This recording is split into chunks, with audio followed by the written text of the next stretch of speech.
हाफिज कुरान, एक अच्छा कुरान पढ़ने वाला सरकार गरीब नवाज के आस्थाने पर गया। और आस्थाने पर जाने के बाद अब जाहिर सी बात है वो हाफिज था, वो कारी था, अच्छा पढ़ने वाला था, तो सरकार में बैठकर वो कुरान की तिलावत करता था। उसकी एक मुराद थी, बहुत बड़ी मुराद वो लेकर गया था। तिलावत करता रहता है, करता रहता है, करता रहता है, लेकिन उसकी मुराद पूरी नहीं होती। फिर वो देखता है एक मंजर कि एक नचनिया और फाहिशा औरत आती है, और आने के बाद गरीब नवाज की बारगाह में वो अपनी अर्जी पेश करती है, और उसकी आंखों के सामने वहीं फौरन उसकी मुराद पूरी हो जाती है। तो यह हाफिज कुरान गुस्से में आ जाता है। अच्छा कुरान पढ़ने वाला तालिए कुरान गुस्से में आ जाता है, कुरान बंद करता है, ताक में रखता है, और अपने दोनों हाथ गरीब नवाज की चौखट पे मारता है, और मार करके कहता है, ख्वाजा तेरे यहाँ इंसाफ नहीं है। कई दिनों से बैठा मैं मांग रहा था, तिलावत कर रहा था, लेकिन मेरी मुराद पूरी नहीं हुई, और ये नचनिया फाहिशा आई, एक जुमले में इसने बात कही और इसकी मुराद पूरी हो गई। अब मैं जा रहा हूं।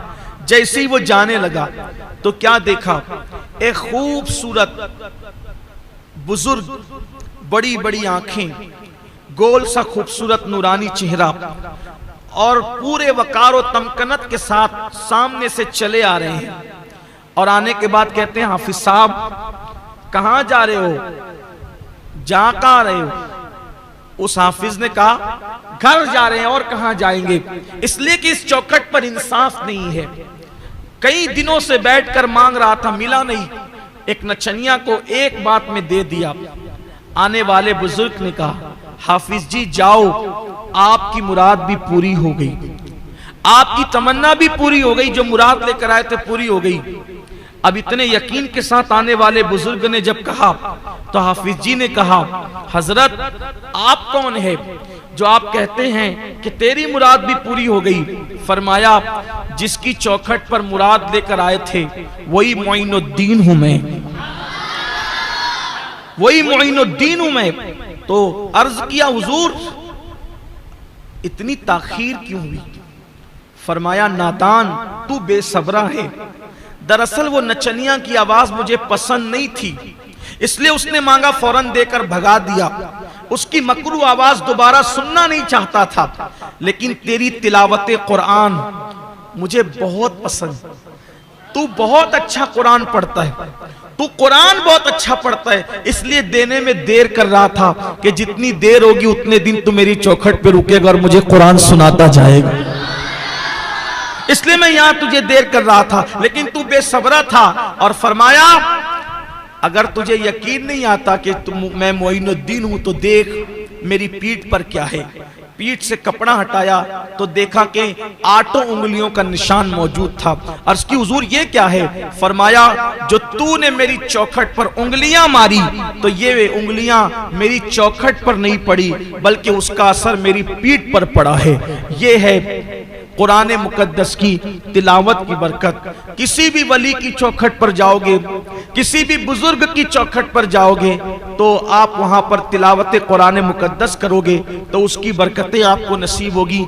जो कुरान मौत की तकलीफ को आसान कर दे, क्या वो कुरान जिंदगी की तकलीफ को आसान नहीं कर सकता? इसलिए हमें कुरान मुकद्दस सही पढ़ने की कोशिश करना चाहिए। अल्लाह से दुआ करता हूँ कि अल्लाह मुझे, मेरी तमाम नस्लों को और आप सबको और आपकी नस्लों को अल्लाह कुरान सही सही पढ़ने की तौफीक अता फरमाए। कुरान सीखिए, इसलिए कि इल्म दीन सीखने की कोई उम्र नहीं होती। मेरे आका अलैहिस्सलाम ने फरमाया कि इल्म हासिल करो माँ की गोद से लेकर, मिनल महद इलल लहद, कि माँ की गोद से लेकर कब्र की गोद में जाने तक इल्म हासिल करो। बहुत सारे सहाबा हैं जिन्होंने कुरान मुकद्दस हुजूर अकरम सल्लल्लाहु अलैहि वसल्लम से डायरेक्ट सीखा। खुद सैयदना फारूक आजम रदी अल्लाह ताला फरमाते हैं, सिर्फ सूरतुल बकरा मैंने 12 साल में मुस्तफ़ा जाने रहमत से सीखी। हम लोग कंप्यूटर के लिए वक्त निकाल लेते हैं, हम लोग इंग्लिश स्पीकिंग के लिए वक्त निकाल लेते हैं, हम लोग अखबार पढ़ने के लिए वक्त निकाल लेते हैं, लेकिन अगर हम वक्त नहीं निकालते तो कुरान मुकद्दस सीखने के लिए वक्त नहीं निकालते। बहुत सारे लोग 4-4, 5-5 कुरान ख़त्म करते हैं, लेकिन अगर उनकी सूरह फातिहा सुनी जाए तो वो सूरह फातिहा भी सही नहीं पढ़ सकते। ये सूरत हाल है।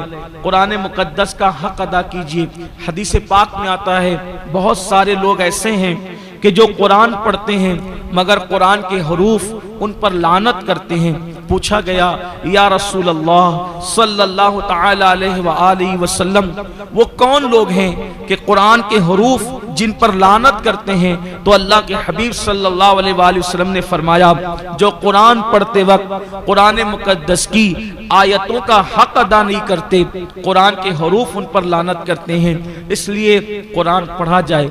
बल्कि आज तो आसानी ये है कि अगर हमें कुरान मुकद्दस सही पढ़ना नहीं आता तो एक से खूबसूरत आवाज़ों में, अच्छे कारियों की आवाज़ों में कुरान मुकद्दस की तिलावत मौजूद है। आप उसके ज़रिए से कुरान सुन सकते हैं और सुनते सुनते आपका कुरान दुरुस्त हो सकता है। अल्हम्दुलिल्लाह सुन्नी दावत इस्लामी मालेगांव हिरा इस्लामिक चैनल पर भी अब कुरान मुकद्दस आ गया है।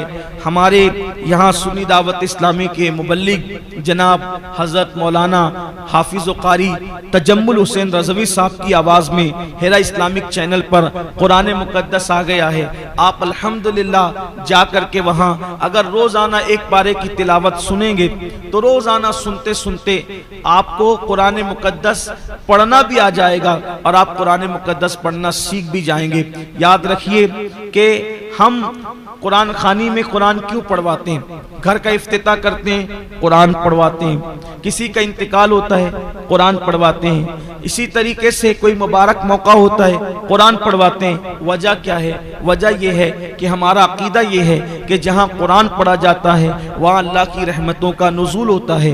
तो आप मुझे बताएं कि दूसरों को बुलाकर कुरान पढ़ाने की बजाय हम क्यों नहीं रोज़ाना अपने घरों में तिलावत को फ़रोग दें, तिलावत को रिवाज दें। अच्छी तरह याद रखिए कि कोई किताब के पढ़ने का वो मकाम नहीं है जो कुरान पढ़ने का मकाम है। मैं अपनी जमात के एक बहुत बड़े बुजुर्ग के पास गया और मैंने कहा, हजरत मुझे कोई नसीहत फरमाए।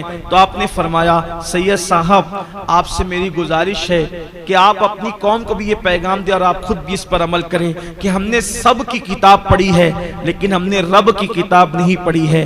काश कि हम रब की किताब को सही तौर पर पढ़ते और उसको समझने की कोशिश करते तो आज हमारी कौम का ये हाल ना होता जो हमारी कौम का हाल है। इसीलिए इकबाल कहते हैं, वो जमाने में मुअज़्ज़ज़ थे मुसलमान होकर, वो जमाने में मुअज़्ज़ज़ थे मुसलमान होकर, और हम खार हुए तारिके कुरान होकर। दर्स कुरान अगर हमने न भुलाया होता, ये जमाना न जमाने ने दिखाया होता। बड़ी माजरत के साथ, हालांकि हमने इस प्रोग्राम की ज्यादा तशहीर नहीं की है, लेकिन एक बात जरूर कहूंगा और ईमान लगती बात कहूंगा। अगर आज की महफिल ये कव्वाली की महफिल होती तो यहाँ बैठने के लिए जगह नहीं होती। आज की महफिल तकरीर की महफिल होती तो यहाँ बैठने के लिए जगह नहीं होती। लेकिन कितना अफसोस है, ये महफिल कुरान की तिलावत की महफिल है तो यहाँ पर वो लोग नहीं आए हैं जो सुनने वाले हैं। यहाँ पर अक्सर पेरेंट्स और सरपरस्त लोग हाजिर हैं। कितना बड़ा अलमिया है कि हम कव्वालियाँ सुनने के लिए तो हजारों की तादाद में जमा हो सकते हैं, हम तकरीर सुनने के लिए तो हजारों की भीड़ इकट्ठा कर सकते हैं, लेकिन अल्लाह का कलाम सुनने के लिए हम जमा नहीं हो सकते। जज साहिबान आ गए हैं। या मैं एक बात आपसे कहना चाहता हूं, देखो कुरान जब भी पढ़ा जाएगा दिल को सुकून मिले।